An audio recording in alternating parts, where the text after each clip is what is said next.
Good afternoon and welcome to business planning. Today is a great day, and I hope you've been having a great time looking at business planning and working up your business plan. And I'm hoping that today, as we discuss business planning, that you will have been trying to work at this and been trying to see how you can start putting together some kind of a business and that you will write up about and form part of this course. So I'm not sure how far many of you are, and so I'll just discuss some of the concepts surrounding starting businesses and what business startups effort looks like and what you might come across in your efforts, and hopefully some of my experiences will help you as you plan along and as you're trying to get this going. All right, so please do not hesitate to use the Q&A or the chat on the session to ask questions, and let's see how we can try and move you forward. So I am hoping that by now you have caught on the fact that this is a self-study module, and that it requires you to work at your own pace, to work on your own without a need for you to be pushed on. You have to read this, you have to have done this, and that you are progressing well with that. If you are having any problems with the pace of the course, how it's been structured, and how to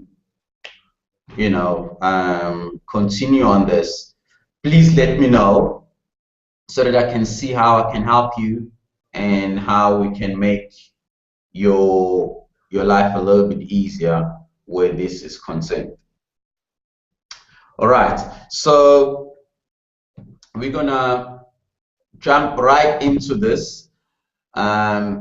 We have a textbook that we have recommended for you for this course and for this module, just for something for you to guide you and to help you and to show you what you can do in the module. So I will be referring to that, and you can then see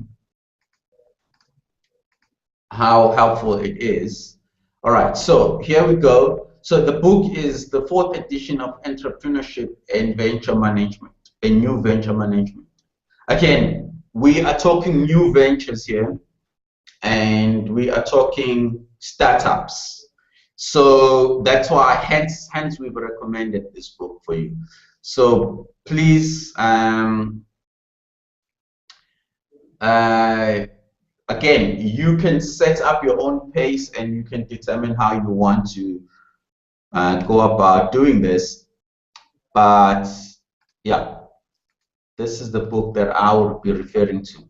So today on chapter 6, they talk about business startups. So, why small businesses sometimes fail, how you can survive, and how your new venture can survive, the need for marketing strategies, how competitors can influence you, identifying resource needs for entrepreneurs, and how the size of the prospective enterprise can influence the entrepreneur. Okay, so we're talking factors that can affect you when you start a new business. Locations, excuse me, location factor, discuss factors affecting entrepreneurs' choice of the form of ownership of the new venture, and then various forms of ownership of, oh, excuse me. Oh, sorry. Okay. So the determinants for the capacity of survival. Most of the time, when we look at starting up new businesses, very few people look at the entrepreneur and their capacity to run the business. This is very, very, very important. It's very important for us to look at the capacity of the entrepreneur and what the entrepreneur can do. Okay? The resources needed for the venture can all determine whether oh, excuse me again. Okay, the market and the marketing strategy, the activities of the competitors can also affect the size of the proposed sorry guys, and the business form. So these are all determinants of whether the business is going to survive or won't survive. Sorry, can you guys see the slide? You can see the slide. Okay, perfect. Okay, the market and the marketing strategy.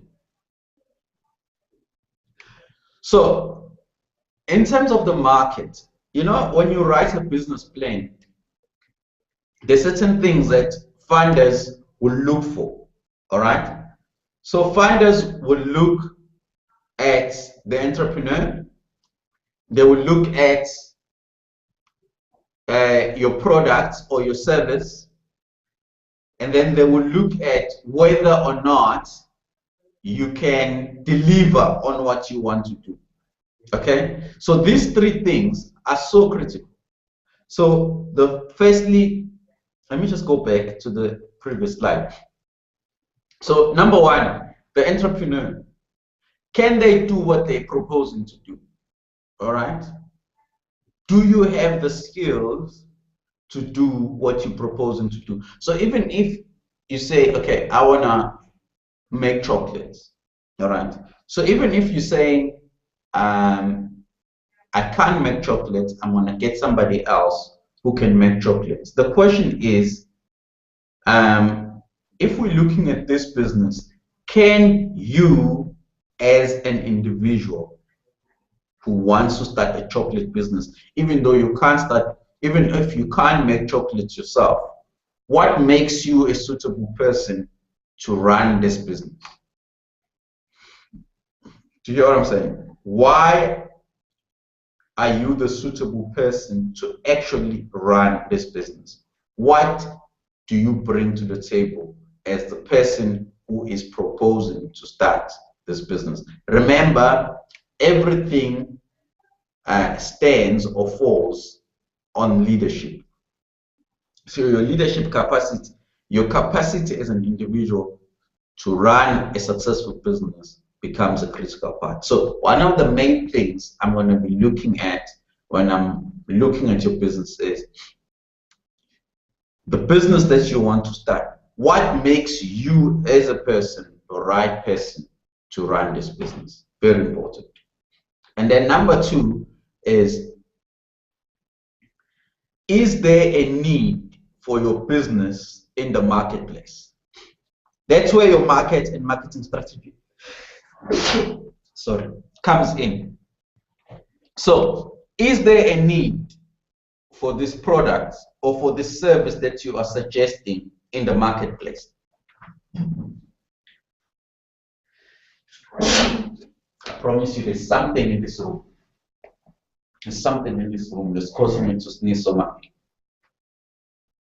Sorry.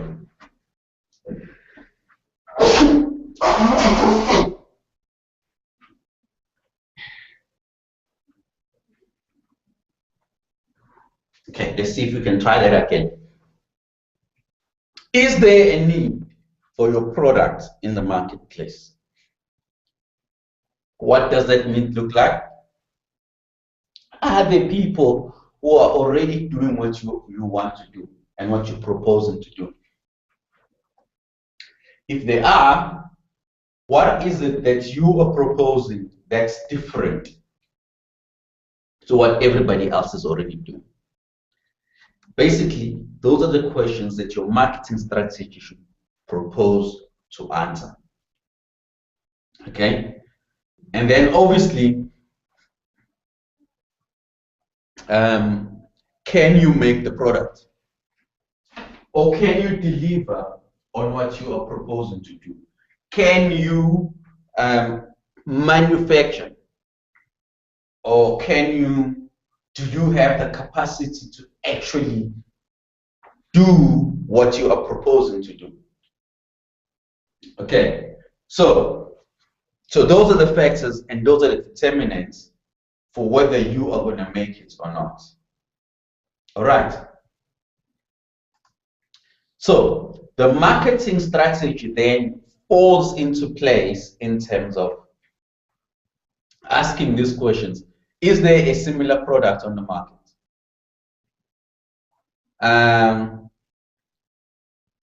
Is this something that's going to be developed from scratch?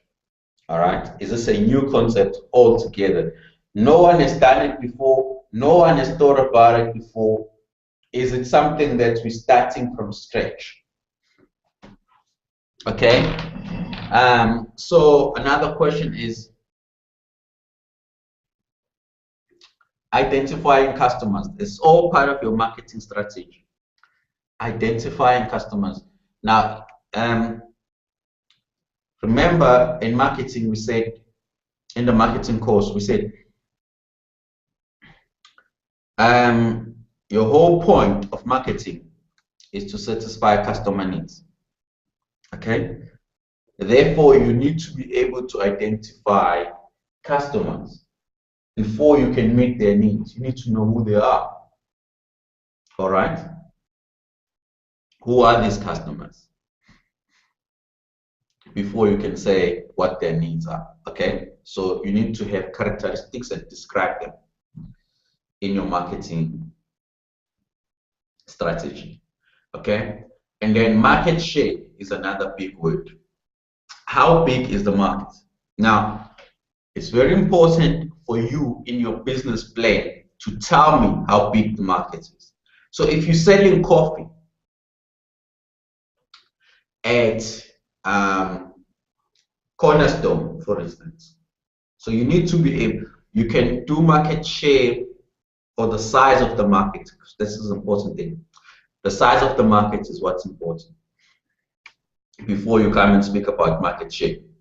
So how big is the market? So if you're saying, I'm going to put a coffee shop at Cornerstone, you need to tell me there are, say, 1,000 students at Cornerstone, all right? And there are 100 staff members, all right?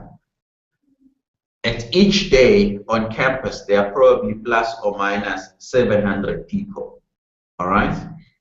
And then you need to say, of these people on campus, 500 of them drink coffee every day.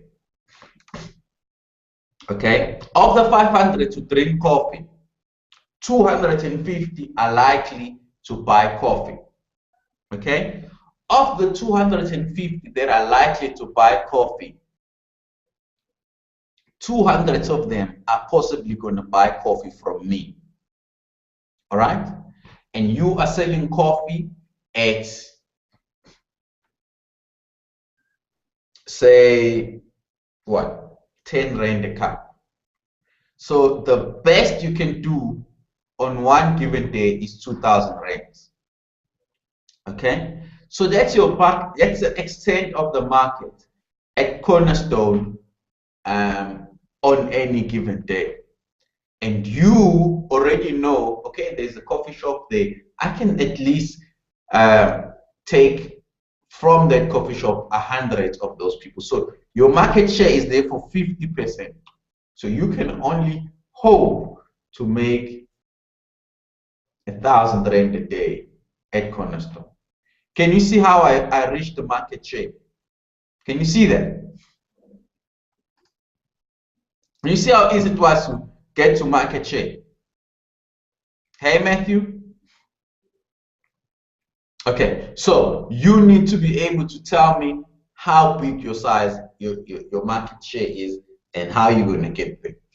Okay, and then you need to tell me the growth patterns or the potential for that market. So you need to say, okay, last year Cornerstone had 500 students. This year they had 1,000 students, and you think next year they will have 1,500 students, and then you think the following year they'll probably have 2,000 students, and therefore you need to tell me, okay, we think Cornerstone is going to grow this way, 1, 2, 3, 4, and then you need to tell me, okay, if Cornerstone is going to grow this way, then that's what I think I can make my money in the next 5 years. All right, so very important.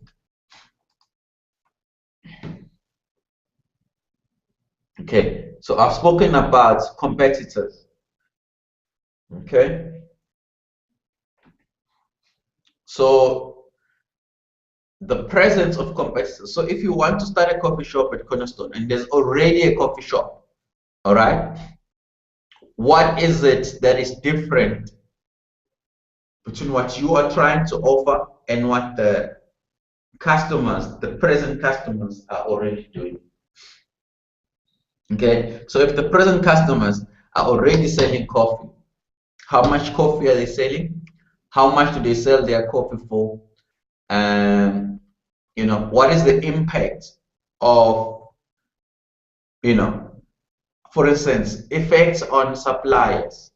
Okay, so who are the suppliers?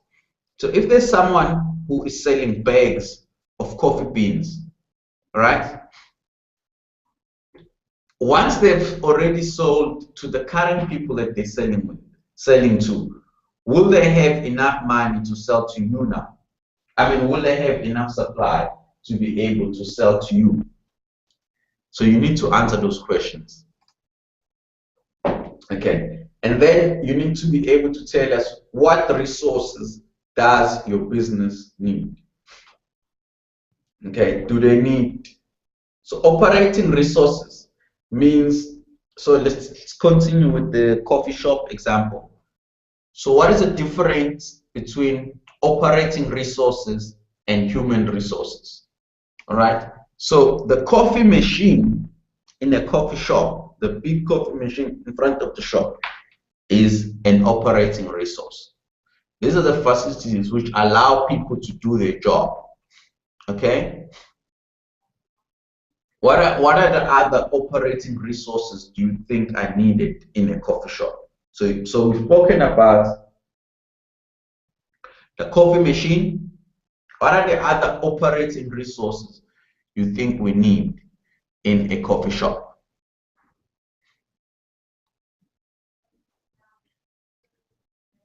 Give it a try.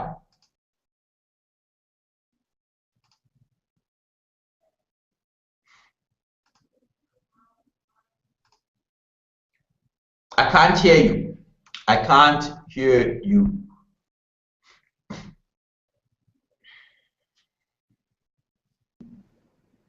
I was just saying a mobile app.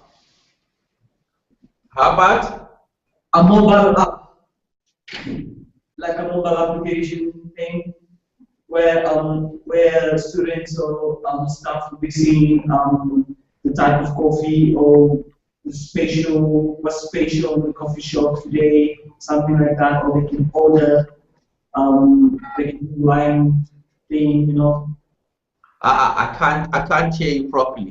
Do you mind typing that? Okay, let me just type here.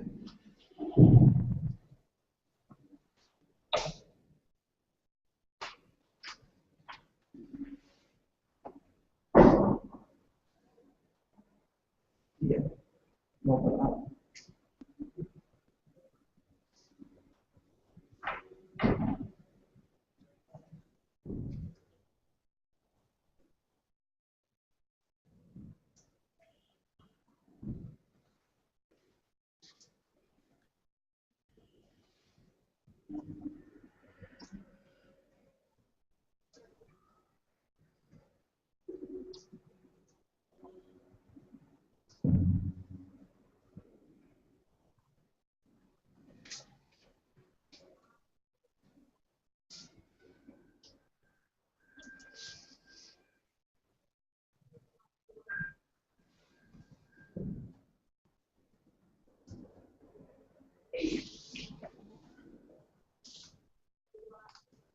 Okay. Is a mobile app an operating resource? Yeah, it's an operating resource. Especially for students and stuff to see what's special. Okay, that isn't that a technology resource? Like at the bottom part, like this one. Look at this. Can you Oh see? yeah. It's more of a technology resource. Yeah. Okay, so operating resource. So I said the first one is How do they choose? Really? a coffee machine is an operating resource, right? Yeah. My hand was on it. Okay, so what is the other operating resource that allows the people to make the coffee? Cups, I guess. I guess coffee cups. Yes. So coffee cups, that's one, yeah. What else? Coffee beans and milk. Sugar. Raw material like coffee beans and milk, that's right. Yeah. What else? Stuff like sugar. Sugar, all of those things. All right, so that's, now you got it. You got the hang of it. Okay, perfect. So those are operating resources that we need to run the business. All right, now, human resources, that's obvious, right? Yeah. So those are people. What kind of people do you think we need when we run a coffee shop? So there are different types of people. You just need a chef. A what? A chef? A chef doesn't make coffee, does he? No, not the chef. Just a cashier. A cashier who can handle money and what else? I think we'll just need a cashier. Just two workers. I can't hear you. You have to type now, okay? Maybe a cashier. A cashier. Yeah. Where's the other person that's speaking? I can't see it. I'm not in that class. Show yourself. Show yourself. Let me see.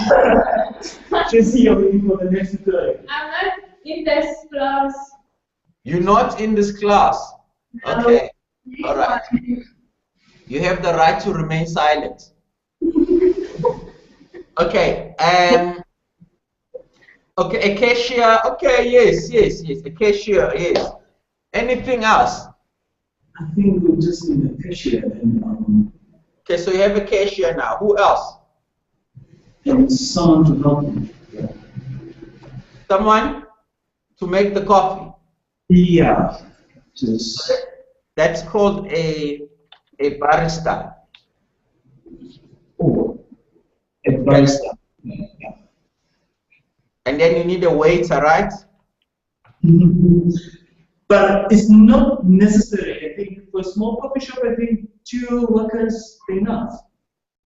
Two workers is enough. So this is like a takeaway coffee. How many guys stand there at Vita? How many guys? Depends, eh? Sometimes there are 4 or 5 guys. But anyway, so you need to think about that. The kind of people that you need in your business. You need to think about that. Who do you need in that business in terms of people? And you need to, when you list your resources that you need to say, I need 2 waiters, I need so you need to say the qualifications of the people that you need.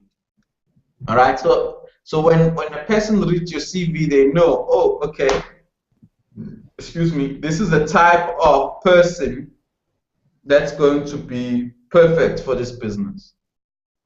Okay. Yeah. Okay, financial resources. Let's. Uh, oh, okay. Let me just switch this off.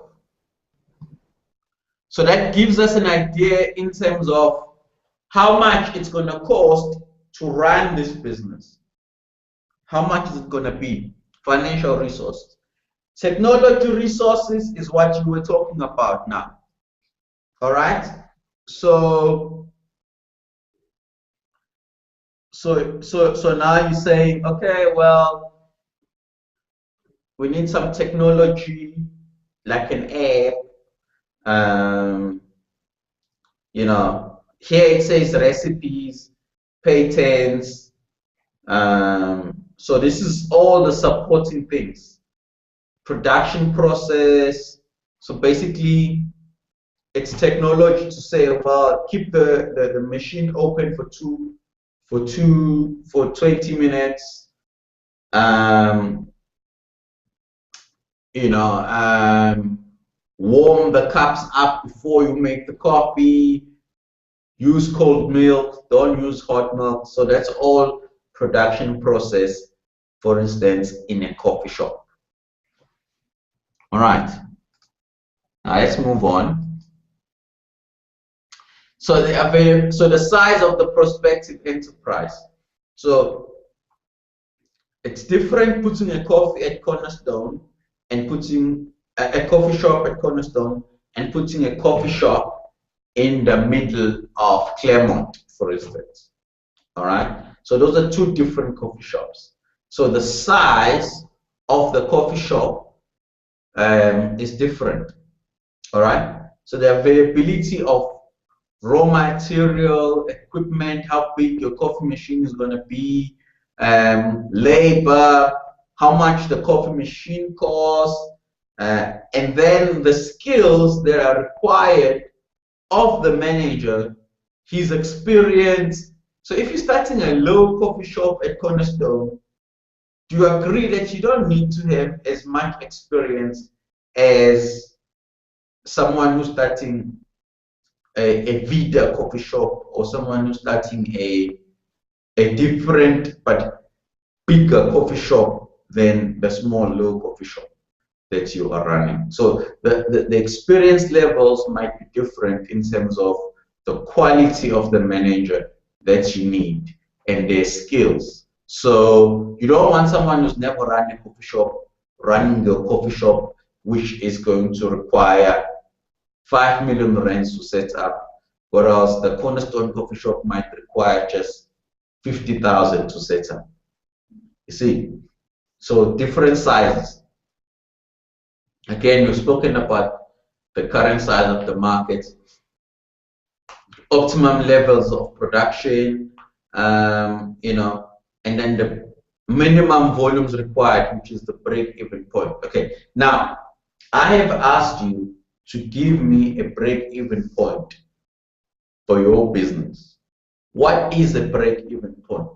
So the break-even point is, in order to run this business, it's going to cost us 50,000 rand a month. Okay, so it costs us 50,000 rand a month to pay the bills, to pay the water, to pay the electricity, to pay salaries, to pay transport, to pay for the raw materials to do this business. It costs us 50,000 rand. Okay. Now, how much volume do we need to push, or how much sales do we need to push to get to 50,000 rand? That's the break-even point. Okay. The break-even point gives you the quantities required to be sold in order to cover the operating costs. Okay, so your operating cost is 50,000 rand. How much volume or how many coffees do you need to sell in order for you to cover the 50,000 rand cost for your business every month? Because once I understand the break-even point, then I know how much work is required to keep the business open. Okay? Because the break even tells you this is how much you need to keep this business open. All right. So as a shareholder, I keep this number in mind, because this number tells me that I need to sell so much, and then once I sell one more of that, then I'm starting to make money. All right. So if the break even is, say, 25 cups of coffee, once I start selling 26 cup, I start to make money, and that money starts to come to me, and it doesn't go into the business. All right. So it's very important to understand that, and you must be able to determine that for your own business. All right. All right. Location. Have you heard of that? Very important in marketing. It's also very important in the business. Okay, for simple reasons. Like, for instance, the sourcing of raw materials. Okay, the availability of human resources. All these things are important. Now, the people that you're going to employ in the business have to drive or have to take transport to get there. Okay, so there's no point putting your business in Salt River when most of your people are coming from Mitchell's Plain. Okay, so people have to drive all that way or go all that way in order to access the business, the people who work in the business. So I'm talking about people who work, your human resources, availability of human resources. You have to look at that. Where are the people that work in this business? Where do they come from? How easy is it for them to get to where your business is located? Proximity and access to the market. The people who are using your resource, the people who are buying from you, where are they located? And how easy is it for them to get your business? Transport. Transport is not only easy for people to reach your business, but transport is also critical for people for you to go. I mean, when they deliver the milk to you, can they deliver it easily? You know, is it accessible? It's very important. Availability of power and water, you need that. All right. Availability of other businesses. Okay. So how easy is it for you? So if you put a coffee shop in Salt River, are there shops around that sell things like polystyrene cups, that sell things like paper, that sells things like, you know, sugar, milk? You know, if you run out of milk now, how easy is it for you to get to? How available are those things, and how easy it is to get it? Availability of capital. Would you have support when you need the money? And who are those people? You need to think about that. Attitude, regulation, and tariffs of local authority. You know, do you need a license to operate a coffee shop, for instance, in Salt River? And who gives those licenses? Existing business environment, what is it like? Is it easy to operate in that area, or is it difficult? Are people being robbed in that area? What kind of security do you need? Social environment, what are people in your area? What is their attitude towards business? Do they vandalize businesses? Do they respect businesses? Climate, you know, is it raining all the time and people are staying at home and they can't come because it's raining all the time?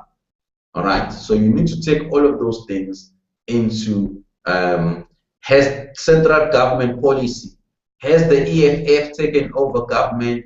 Are they running policies that are against business? All of those things you need to take into account. Are there policies that are being discussed in government right now? Or are there policies that are being discussed about the city of Cape Town by the major government? Personal preferences for you. Do you like working there? Is it a terrible place to work? All of those things are determined by where you put your business, the geographic location. Is it necessary for your business to be in Cape Town? Can you do it in Johannesburg? Do you need to do it in Kimberley or Port Elizabeth or Namaqualand? All of those things you need to assess. You know, is it better to put your business in Sutherland? Why? You need to think about all these things. Okay, so how do we help you choose the best location? Okay, so look at location factors. So this is a calculation. So you assign, look at all these factors we spoke about, and then you assign 1 to 5 to each of them. Okay, calculate possible cost and rate per factor for each location. List information in a table. Calculate disadvantages connected to each location. Decide on the best factor. So this is a mathematical thing where you can use, where you can weigh all of these things. So put it in a table. Give that a 1, give that a 2, give that a 3, etc., etc. So you have 5 or 6 locations. Weigh them, all of them, and then say, okay, this one has 5, this one has 6, this one has 7, this one has 8, and maybe the other one is more important than the other. Okay, that can help you decide on the location. If you decide to use, if you decide to use this calculation, please put the workings of it in your business plan. Okay. If you decide to use that, then please put it in your business plan so that I can understand, okay, this is what you've done. Okay. And then there are different forms of ownership of the business. So you can have a trust, you can have a sole proprietor, you can have a PTY limited. All of those things have their own factors that determine. So here we go. So a sole proprietor is a business that's run by one individual and all assets belong to that individual, and that person becomes liable for debts and claims against the business.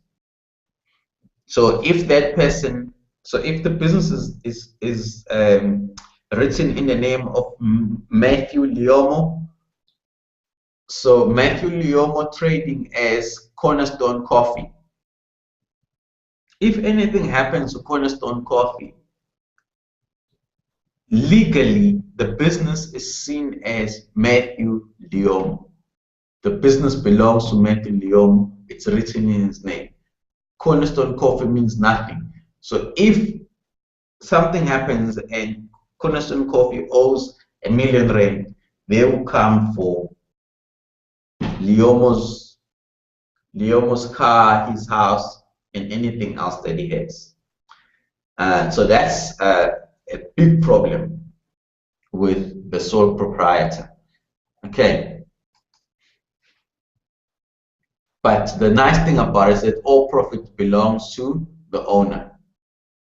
The business does not pay income tax. So the owner, the person, is the legal entity, not the business. So I've explained that. So when the owner dies, the business ceases to exist. Anyway, you need to be registered with SARS, you need to be registered with Department of Labor if you're going to hire people. So if you need permits to run the business, then you need to register with the municipality. And then the business needs to be registered on the company's and Intellectual Property Commission. You can register the business name, trademark, patents, and other intellectual property matters at CIPC. Okay, so that's a sole proprietor. In a partnership, there must be 2 or more people who run the business. There can only be a maximum of 20 people. Okay. Partnership, no legal personality. So a partnership does not require a legal personality. Each of the people in the partnership. So basically, this is like a sole proprietor where each and all the people in that partnership are liable equally. Okay, unless there's a specific signed contract that specifies someone else having more power, but legally all the partners in the business are seen as one entity. Okay, so it's very important when you have a partnership how you structure it. Okay, so most legal firms are structured as a partnership, and most accounting firms as well are established by partnership agreement. So some partners can have more powers than others, but the important thing that in a partnership, each partner gets to contribute their own capital in order to join the partnership. All right. Okay, for the sake of time, I will skip all of this. So the New Companies Act provides for 2 types of companies: the profit company, which is incorporated for financial gain; the non-profit business, which allows for NGOs to have a non-profit status, but they are treated as companies. Okay, but they are not an NPO. So you can have state-owned enterprises with the designation SOC Ltd. Can have PTY Limited, which is a private company. You can have a personal liability company, and you can have a public company. Okay, so we can look at some of these things. So the shareholders in a state-owned company is either a state or the municipality. In a private company, you can have 1 to 50 members. In a personal liability company, you can have 1 to 5. And then in a public company, there's no limit. So these are usually listed companies on the JSE. Okay, the number of directors for state-owned companies, this is determined by government. They have a special dispensation. They can, as they need it, they can do it. Here, there must be at least 1 director in a private company. Similarly, with the personal liability company, there can be 1. In a public company, there must be 3: a CEO, a COO, and a CFO. Normally, that's what is designated for public companies. Okay. Accountability requirements. There's usually legislation that governs the state-owned company, specific legislation for that company. That's usually there. Most private companies are not required to comply with accounting laws.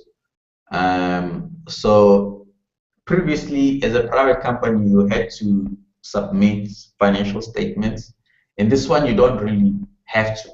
But the public companies have to supply accounting, financial accounting every year. Again, the public company offers shares to the public. These ones have their own shareholders, which they don't have to offer to the public. They can't offer them to the public anyway. So it's only for those private holders who hold those shares. In a state-owned, because there are no shares, there's only 1 shareholder, which is a public entity, like government. There's no transferability of shares. Whereas publicly owned companies, you can just sell the shares anytime you want, whereas in a private company or personal liability company, you can't. Okay? The name of the business usually ends with SOC Limited. Here it ends with Pty Limited. Here it ends with Inc. These guys usually end the name with Limited, Ltd. The state is liable for this business. The liability here in a private company belongs to the company, even though there's some elements where individuals who are directors can be found liable. So we need to look at this very carefully when you register this business.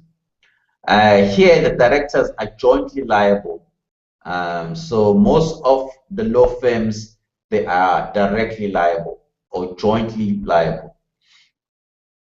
So again, depending on how they have limited that liability, but if one director does something in a private firm, it usually affects all of them. Here, the company only is liable, but again, that is changing, so you need to check that.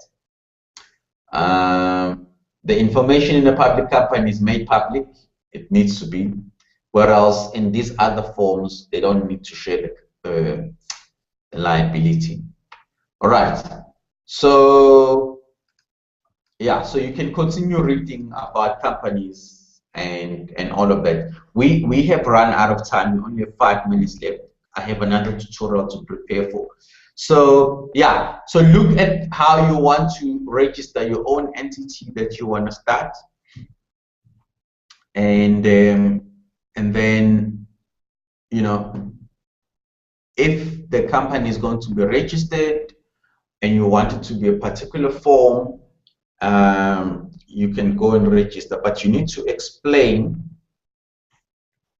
how the business is going to be run, how the name of the business was chosen, why, and you need to justify it. Okay. So if it's a law firm and you want it to be a Pty Limited instead of a personal liability company, you need to explain why. All right. If you're going into partnership with the Department of Land Affairs, please explain why that is the case and how the liability in the business is going to be managed. All right. So all of those things then require your particular inputs, and you will happily explain to us why that is the case. Are there any questions before I start saying goodbye? Are you happy? All right. Thank you very much. I hope you can write yourself a nice and happy business plan after this. All right. Thank you, guys. I probably will see you next week again. All right. Thanks. Bye.